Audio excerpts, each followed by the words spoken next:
이처럼 경기도와 충청도를 비롯한 중부 지역엔 연일 비 소식이 전해지고 있지만 경상남북도 등 남부 지역은 며칠째 폭염주의보가 내려질 만큼 고온 현상이 이어지고 있습니다.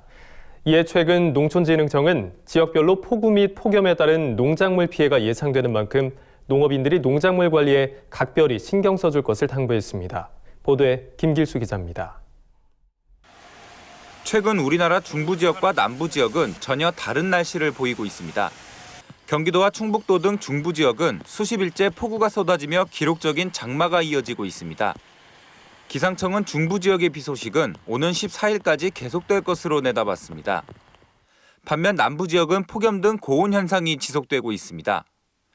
지난 5일 대구, 포항 등 남부 지역은 아침 최저 기온이 25도 이상 유지되는 열대야 현상을 보였습니다.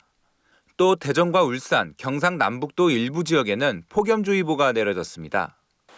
이처럼 중부 지역과 남부 지역이 정반대의 기상현상을 보이면서 각 지역별로 농작물 관리에 비상이 걸렸습니다. 농작물은 비가 내리고 난 뒤엔 도열병이나 탄저병이 발생할 가능성이 높아지고 고온 현상이 지속될 경우엔 말라 죽거나 영양소 결핍 증상이 나타날 수 있어서입니다.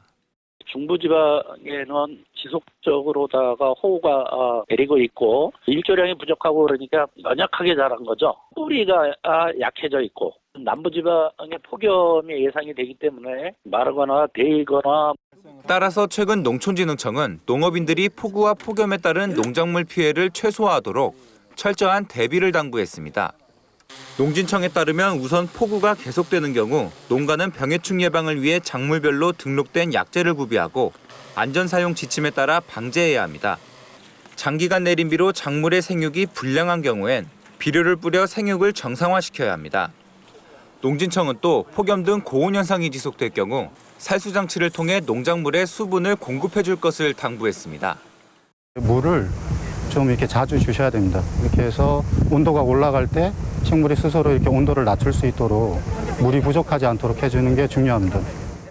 이에 더해 가장 더운 시간대인 정오부터 오후 5시까지는 농작업을 피하고 가축을 사육할 경우 단열재 등을 통해 가축이 더위를 먹지 않도록 축사 내부 온도를 낮춰야 한다고 강조했습니다. MBS 뉴스 김길수입니다.